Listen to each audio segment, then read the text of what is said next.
Telugu digital media network లో political కేటగిరీలో #1 కేవలం 72 గంటల్లో 1,50,00,000 వ్యూస్ పైగా పాపులర్ టీవీ నెట్వర్క్. విచారణ వద్దు అని ఎప్పుడు అంటారు మీరు?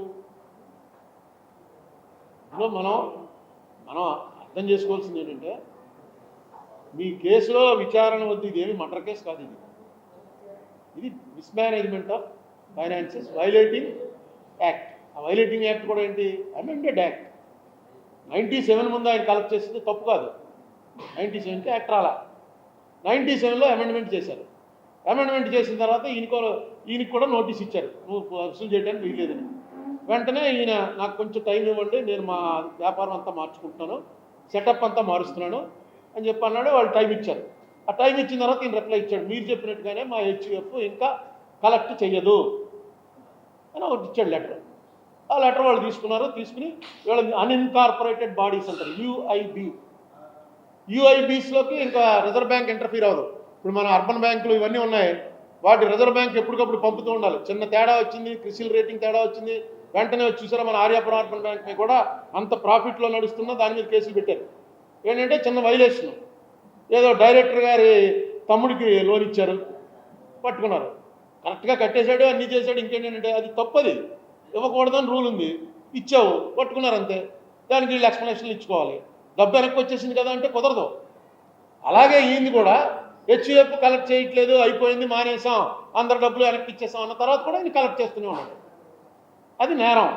ఆ నేరానికి పెద్ద శిక్ష పెట్టారు. అయితే ఆ శిక్ష క్రిమినల్ కేసులో శిక్ష కోర్టు వారు 5 ఏళ్ల సెక్షన్ 5 నెలలు చేయొచ్చు, 5 రోజులు చేయొచ్చు, లేకపోతే మొదటి తప్పిదంగా వదిలేయచ్చు. అదే పెద్ద వయసు వాడు డబ్బులన్నీ కట్టేశాడు, ఎందుకు ఈయన ఇమిలేట్ చేయడం అని వదిలేచ్చు. నేనే అనుకుంటున్నాను. ఇప్పుడు నాకు రామోజీరావు గారిని ఆయనకి ఏదో నిద్రలేని రాత్రులు తీసుకురావాలనో, ఆయన కంగారు పెట్టాలనో ఏంటి నాకు వచ్చే బెనిఫిట్ ఉంటుంది? ఇది ఒక ఇష్యూ. అయితే నేను ఎక్కడ బాధపడ్డానంటే, రామోజీరావు గారికి ఇలా చేయడం ఎంత తప్పండి అని చెప్పేసి సిద్ధార్థ లోద్రా అంటే, రామోజీరావు గారు ఎన్ని చేశారు మనం అది కూడా ఆలోచించాలి. వీరయోధుడు యుద్ధంలో మరణిస్తే ఏమీ తప్పు కాదు.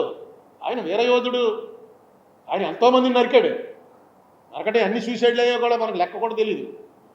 ఆయన అలాంటి యోధుడి మీదకి ఒక చిన్న బాణం ఏదో వేస్తే, ఆ బాణం కూడా ఏదది గోలియత్ స్టోరీలో లాగా కేట్ల బారుచుని కొడుతుంటాడు ఒకడు కుర్రాడు, డేవిడ్ అండ్ గోలియత్ అని బైబిల్ కథల్లో ఉంటుంది. నేను ఏం మాట్లాడతాను, నేను మాడితే ఎంతమంది చూస్తారు? మీ ఈటీవీ ఎంతమంది చూస్తున్నారు, ఈనాడు ఎంతమంది చూస్తున్నారు? ఒక్కసారి 4 రోజులు ఈనాడు తీసి తిరగేయండి.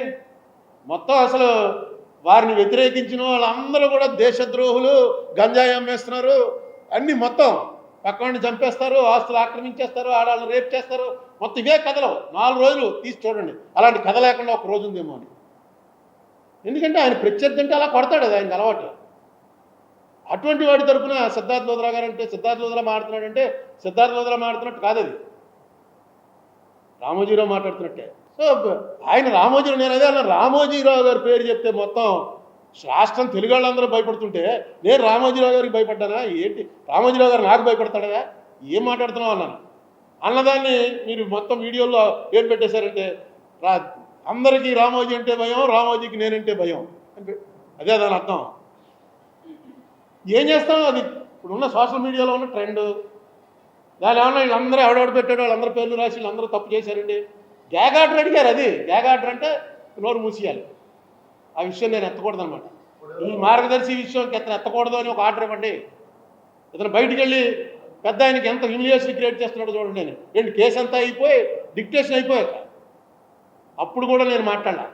సడన్గా మన వాళ్ళు ఎంత యాక్టివ్ అంటే, నేను సిద్ధార్థ లోద్రా నువ్వు మొన్న ఏమిచ్చావు, ఒకటి కోర్టులో న్యాయం జరగకపోతే వెంటనే ఆయుధాలు చేతపట్టండి అని ఇచ్చావు కదా అని ఇస్తే నేను ఏమన్నా మాట్లాడానా? ఏదో నీ ఇమోషను, నువ్వు ఫెయిల్ అయ్యావన్న బాధలో ఇచ్చుంటావు అనుకున్నాను.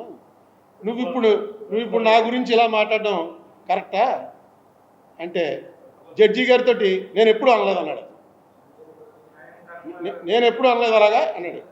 అంటే జడ్జి గారు ఈ లోపల, అది నేను మన వాళ్ళ యాక్టివ్నెస్ చెప్తున్నాను, ఇక్కడ ఉన్నాడో లేదో, మనవాడు వెంటనే టక్కన పంపించాడు ట్విట్టర్ది. కోర్టులో ఇంకా ఉన్నాను, ఇంకో ఇలా సిద్ధార్థ ట్వీట్,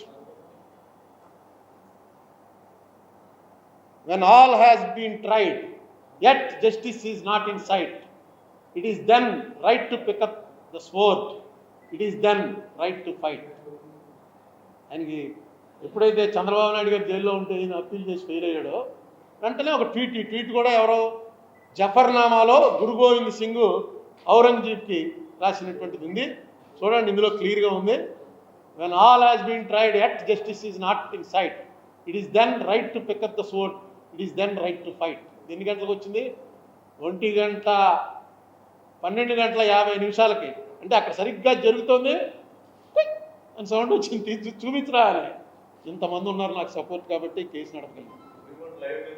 సుప్రీంకోర్టు అవుతుంది లైవ్. ఆ లైవ్లో చూసి ఎవరో టక్ టక్కుని పెట్టేశాడు అంతే.